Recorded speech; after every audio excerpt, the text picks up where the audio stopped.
মাত্রা বেড়ে যাবে, ঠিক নয় কি? আল্লাহু আকবার।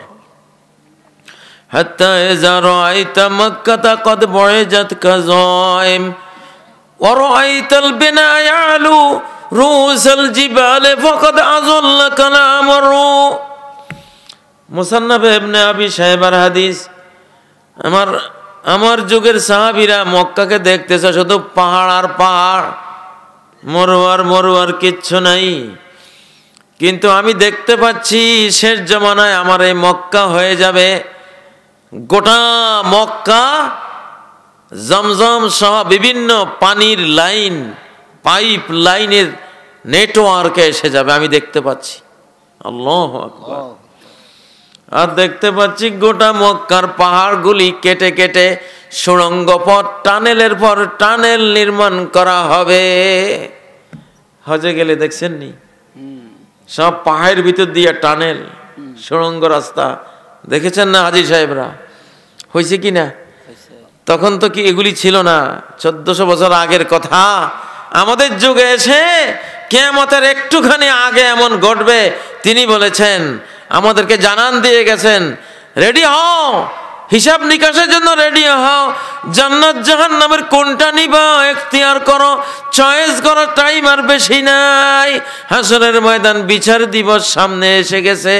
আলামত এই এই এই এই আলামত দিলাম, এই এই চিহ্ন দিলাম আমার উম্মত, এই এই সিগন্যাল বলে গেলাম। এগুলি দেখলে তো বুঝবা, তোমরা বোঝা উচিত কিনা, সতর্ক হওয়া উচিত কিনা।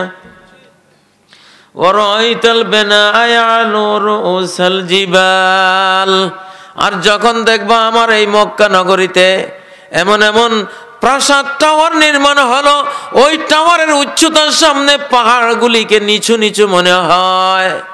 আল্লাহু আকবার। ক্লক টাওয়ার, পাহাড়গুলি মনে হয় যেন এখন তার নিচে কয়শো ফুট নিচে, ঠিক নয় কি? এক একটা টাওয়ার কেমনে আল্লাহ নবী বলছেন, উনি দেখে দেখে বলছেন। 1400 বছর আগে বর্তমান গোটা বিশ্ব আল্লাহ ওনাকে দেখিয়ে দিয়েছেন। আল্লাহু আকবার। ইন্নাল্লাহ আযজা ওয়া জাল্লা আরাদা লিয়াদ দুনিয়া। তাবরানীর একটি হাদিসে নবীজি বলেন, আল্লাহ তাআলা কিয়ামত পর্যন্ত পৃথিবীতে কি হবে না হবে, পৃথিবীর শহরগুলি আমার থেকে 1450 বছর আগে পরে কেমন হবে, যানবাহনগুলি কেমন হবে, কলকারখানাগুলি কেমন হবে, মহাকাশ স্টেশনগুলি কেমন হবে, এরোপ্লেনগুলো কেমন হবে, বিশাল বিশাল জলযানগুলি কেমন হবে, মানুষের জীবনধারা, সভ্যতা, সংস্কৃতি কেমন হবে, মহিলারা কেমন চলাফেরা করবে, সব কিছু আল্লাহ আমার সামনে তুলে ধরেছেন। আল্লাহু আকবার। ফানা আনজুরু ইলাইহা ওয়া ইলা মা হুয়া কায়িনুন ফিহা।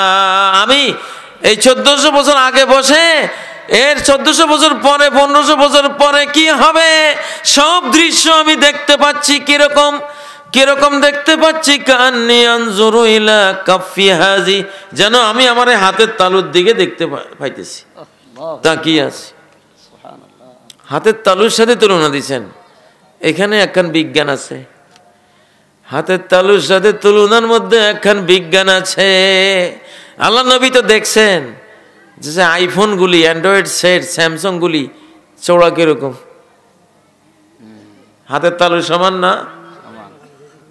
একেবারে প্রমাণ সাইজের, সবচেয়ে উত্তম সাইজ যেটা, সেটা কিরকম? হাতের তালুর সমান। এই জন্য উনি হাতের তালুর কথাই বলছেন যে আমি যেন হাতের তালু পরিমাণ, হাতের তালুর দিকে তাকিয়ে আছি। আল্লাহু আকবার।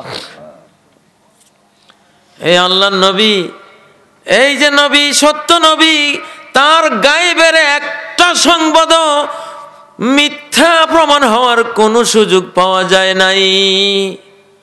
আল্লাহু আকবার। কিয়ামতের আলামতের মধ্যে অধিকাংশ হাদিসের সনদ খুঁজে পাওয়া যায় না, কিন্তু প্রত্যেকটা সত্য, প্রত্যেকটা সত্য।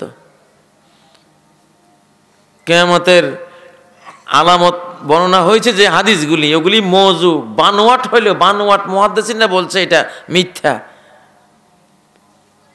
ওনারা মওযু বা বানোয়াট বললেও ওনারা একটা কথা বলে গেছে, তবে যদি কিয়ামতের আগের মানুষরা তোমরা দেখো এই হাদিসে যা বলা আছে হুবহু বাস্তবে তা ঘটে যাচ্ছে, তোমরা এটাকে সত্য বলে মানি নিও। আমরা তো বুঝি নাই, আমরা রাবির দোষ, বর্ণনাকারীর দোষ ত্রুটি দেখে আমরা একটা ফয়সালা দিয়ে গেছি, কিন্তু বাস্তবতায় বলবে হাদিস, যদি হাদিস হয় তাহলে সত্য হবে। আল্লাহু আকবার। আমরা কোনো মওযু হাদিস বয়ান করি না, দুর্বল হাদিসও বয়ান করি না, এটা আমাদের অভ্যাস না। কিন্তু কিয়ামতের আলামত আসলে ওইটা বয়ান করা যায়, কারণ কিয়ামতের আলামতেই বলবে, বিশ্ব বাস্তবতাই বলবে এই হাদিসটা সত্য না মিথ্যা। এই জন্য চিন্তা নাই। কিয়ামতের আলামত জানের ভয়ে আলেমরা বয়ান করতো না। কিয়ামতের আগে কি হবে সব ডিটেইলস বর্ণনা আছে। হযরত আবু হুরায়রার মতো সাহাবী পর্যন্ত এই কথাগুলি বয়ান করতে ভয় পাইতেন। ওয়াম্মাল আখার ফালাউ বাসাসতুহু কুতিআ হাযাল বালুম। আল্লাহ নবী থেকে 2 ব্যাগ ইলম আমি নিছি। এক ব্যাগ হলো হালাল হারামের ইলম, ফরজ ওয়াজিবের ইলম, সুন্নাত মুস্তাহাবের ইলম, এগুলি সব বয়ান করে দিছি। আরেক ব্যাগ ইলম আছে, এগুলির সাথে হালাল হারামের কোনো সম্পর্ক নাই, ফরজ ওয়াজিবের কোনো সম্পর্ক নাই, এগুলি কিয়ামতের আগের ইতিহাস ঘটনাপঞ্জি। এগুলি না বয়ান করলেও কোনো গুনাহ নাই, এগুলি দুর্বল রাবি বর্ণনা করলেও সমস্যা নাই, নেওয়া যায়। বুঝেন না? এগুলির সাথে যেহেতু হালাল হারাম নাই, এই জন্য।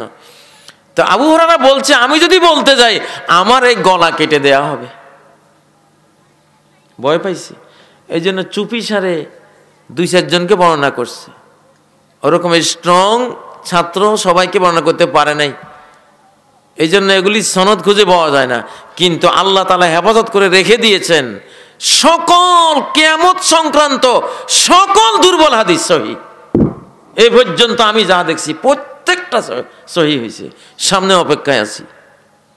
কিন্তু আমিও ভয় পাই, মৃত্যুর ঝুঁকি নিয়েই কিন্তু হাদিসগুলি বলি, কারণ সেই 1400 বছর আগের আবু হুরায়রা ভয় পাইছে এগুলি বলতে। কারণ এই হাদিসগুলি যখন বলি, এটা গোটা বিশ্বের যারা বর্তমান বিশ্ব চালায় তাদের গায়ে লাগে, বুঝেন না? এই জন্য এই হাদিসগুলি যখন বলি, আবু হুরায়রা যেমন জীবনের ঝুঁকি নিয়ে বলছে, না আমি তো কিয়ামতের ভিতরেই পড়ে গেছি, না আমি তো লুকাইতে পারি না, এখন জান জাকাত থাক কইয়া দিতে হইব নাকি?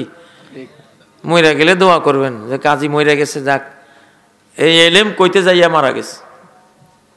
যে এলেম বললে জান বাঁচানো দায় হয়ে যায়, আজ আবু হুরায়রা ওই দায় নিতে চান নাই, বুঝেন না? এই এলেমগুলি এইরকম। ও ভাইয়েরা, তো যা যেখানে হাত দিই সেখানেই দেখি অলরেডি এসে গেছে। যখন মক্কা নগরীর টাওয়ারগুলি দেখবা, পাহাড় থেকে উঁচু, গোটা মক্কা নগরীর টানেলের নেটওয়ার্কে এসে গেছে, পানির পাইপলাইনের নেটওয়ার্ক গোটা মক্কায় বিছানো হয়ে গেছে। ফাকাদ আযাল্লাকাল আমরু, তখন কিয়ামতকে মনে করবা মেঘের মতো আমার মাথার উপরে চলে আসছে। আর দেরি নাই, আর দেরি নেই।